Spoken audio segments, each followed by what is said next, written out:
You know, I definitely consider myself a realist, and it's not a high seat in this world that they can put me in where I won't reveal my truth. However, because the precipitative thirst of the feds and the technology that they can put you in situations that you ain't even been up in, you know, it's just certain questions, and I don't have certain answers, you know, for particular questions that's asked of me because I don't want to put myself in them unwanted situations. But I will say this, you know, when I was a thug, I spoke as a thug. I understood as a thug. I even thought as a thug. I did thuggish things. But when I became a man and became the new me, I put those things beside me.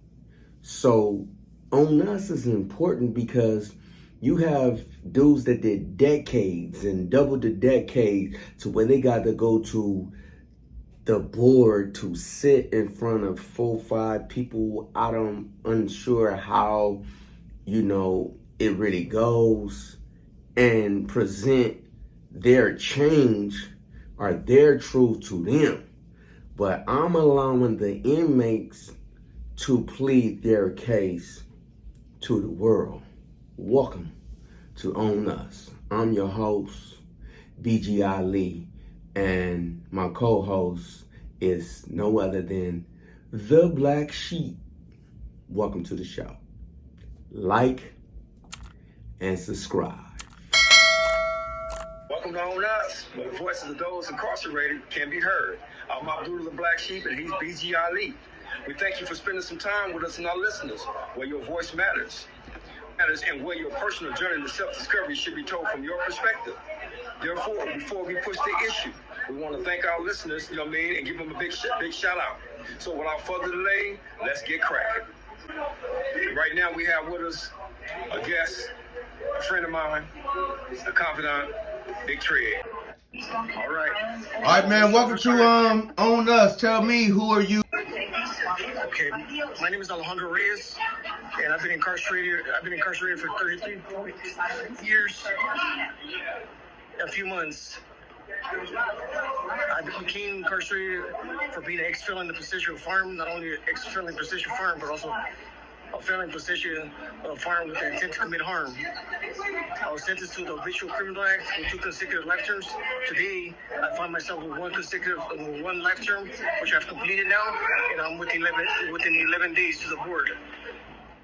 The person that I was back then, I was a reckless person, not only a reckless person, but also impulsive. I was selfish, I was self-entitled, I was entitled to things. I felt that everything that I've done was the correct thing.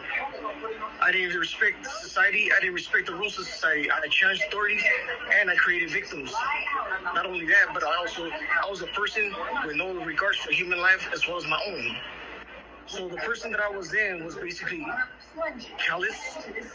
I was a person with no self-worth, not only for myself, but also for the things that I myself looked at as the correct things. Growing up and coming from not having a father and a mother, and growing up in the system and being in foster care all my life, those things gave me that sense of rejection, abandonment. Not only that, but at the same time, it gave me resentments, it gave me anger. That anger fueled and turned into not only violence, but it also turned into the fact that I normalized those things as being a part of my living everyday solving situations, as well as things that I thought were the correct things. So you saying like most of the anger led up to the lifestyle. Take us back to the, like, you know what I'm saying, the mindset when you first caught your case to have this life sentence. Was it build up anger or a lifestyle of perpetual crime? Well, to me taking it back to my state of mind. My state of mind was, I'm sick of life terms, so therefore there's no way out. when I entered the system, there's no way, there's no ever seen daylight again, not ever seen light at the end of the tunnel. So therefore, my state of mentality became, callous, even more callous, is that I have to go with the program of the inside the walls. So for now, that anger, I'm reflecting that anger because of the fact that not only numerous opportunities that I had, but also the fact that I normalize things that acting out my behaviors were some of the things that not only led up to my life crime, but also the things that I myself, being reckless, I led myself down that path of destruction. Many opportunities were shared and given to me, yes, but I still continued that because that's all I knew. Again, I repeat, by not having a father and a mother and not having anybody to take responsibility over me and growing up in the system and in foster care, those things made me even more angrier with the resentment that I had. Okay, so let's go back younger for the viewers and tell me, like, what age were you when you first start carrying weapons and having this particular mindset? I'll take you back to when I first started my first encounter with my first act of anger and violence was when I was bullied at a young age. I seen that, my others friends growing up, they would act out in violence and people would leave them alone. So therefore I internalized that and normalized it and started acting out anger. That wasn't good enough for me because now I knew that I could put fear in people by acting out in violent ways. So now I started to look at this thing. Well, now I could put more fear in people. I started carrying switchblades at a very young age of 8. I started carrying baseball bats. I started using these things, and I say start using these things because these were another method of me putting fear in people. So I started learning those things. By the young age of 12, getting up into that age, I started to become more normalized with the negative fears, to where I finally joined the game and the lifestyle. So therefore now that became a thing of escalating and having to prove myself more. So by me having to prove myself, the only thing that I cared about was me reflecting the self-worth and also the fact that I was being accepted by my negative peers, that I learned that I myself now know I could use these things and do these things by act of violence and carrying a weapon as far as a firearm. And not only that, but also knowing that these things showed me power and control over other people and I intimidated them. Okay, so we know that that's the part that led you, to where you at. Before I ask who you are today, I'm going to ask you, what did you take responsibility for? First and foremost, I take responsibility for victimizing my community. Not only victimizing my community, but the life of terror that I showed my community. Therefore, victims, people in the community, officers, any responders, anything that I've traumatized people for and impacted their lives because of my chaos that I showed them and gave them. Intimidating people, making people fear me and sending out that message. Okay. So, out of the beast and the ugliness that the world will paint us as, who are you today? Who are you today? Tell the world who you are today. Take a deep breath and reflect on who you are today. That's what's important. Today, I am a person of, first and foremost, a person of remorse. A person that comes with a compassion to put myself in other people's shoes. Not only put myself in other people's shoes, but also show that empathy, be of service to other people. Being of service to other people has taken that.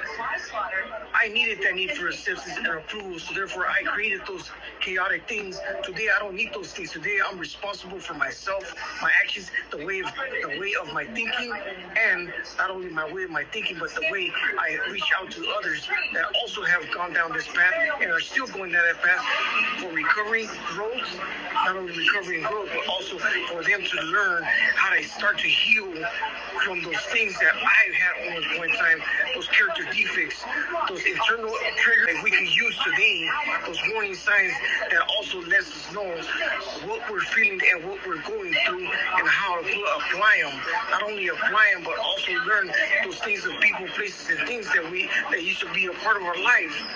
Those people, places, and things now are no need for us. Those people, those gang members, those slash criminals, the gang music, the entitlement lifestyle music that also gives us that buff your chest out. Those things now today, we can self-meditate ourselves and also use valley breathing, use also all the techniques that we are all going to apply ourselves and say to ourselves, well, I learned these skills, so now I can apply these tools back to society.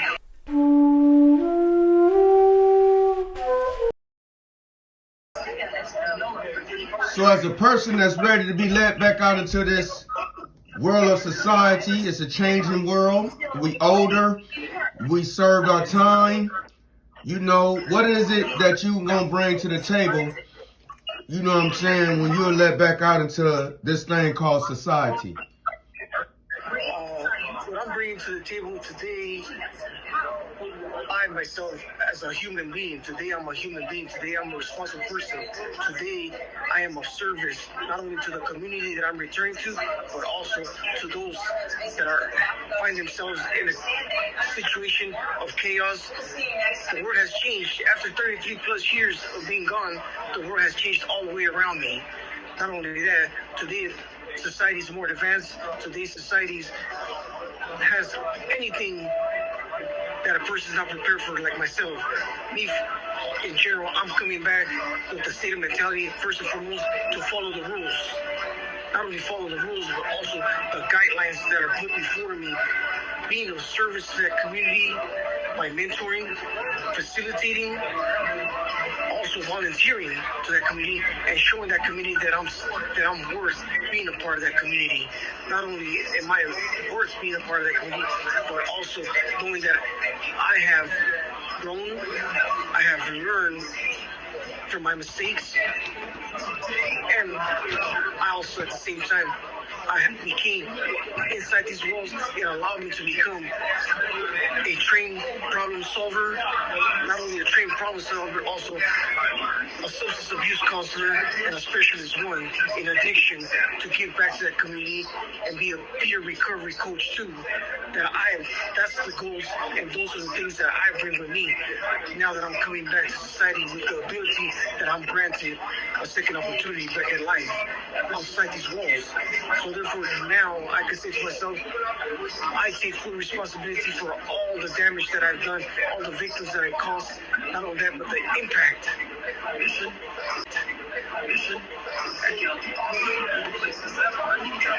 hurt that I've caused to those in uniform, outside of uniform. Remorse, empathy, compassion, amends, direct, indirect, as well as eliminates. I know the victim and from where I came from. So, the only thing that I can say for myself is these are the things that I've learned about myself and the damage, the chaos, as well as the person who I am today that values life. Not only to my eyes, but to the eyes of others. All right, I appreciate you being open and honest. We need people out here like you. I'm rooting for you. A few of my homeboys that had life that did 28 to 30 years out here, they substance abuse counselors, they in the community. None of them are part of the recidivism rate. I think that second chances is important for us who've been incarcerated, because America is known to not, give us that, second chance after we have served more than our time. So, you know what I'm saying? I'm rooting for you, and I appreciate you, coming to own us and allowing us to be the voice. You know what I'm saying? And giving you a platform to where you can express yourself to society and not only the board. Because it's just many a times that you guys are only speaking to the board, and society is scared because of what the media, portray or what they project. So this platform is especially for those inmates that change and want a second chance and want society to know all the classes and degrees and certificates that you went under to be a better person. Thank you for being, you know what I'm saying, on us. I want to thank on us for being the voice for us and allowing us that opportunity. Not only that opportunity, but also remembering those that are inside these walls and still fighting for us to give us that second chance. You're welcome. Thank you very much. You are very welcome. Thank you.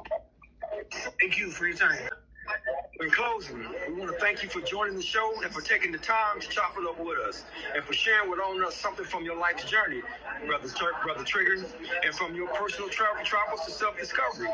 So again, on behalf of BGLE and On Us listeners, we want to commend you for taking the time to speak your truth.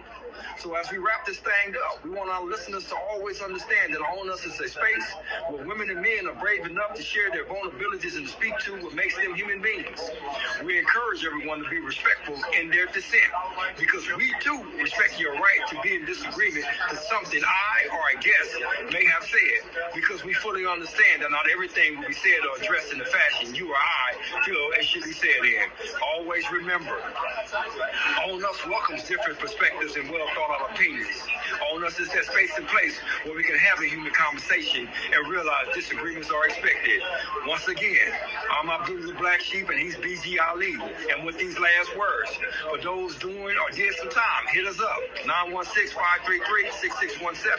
That's 916-533-6617. And have your loved ones check us out. Facebook, Instagram, Anchor, Spotify, and YouTube. We thank you. Keep listening, because together you help us make it make sense. And with that, I'll leave as I came. Unexpected. I'm out.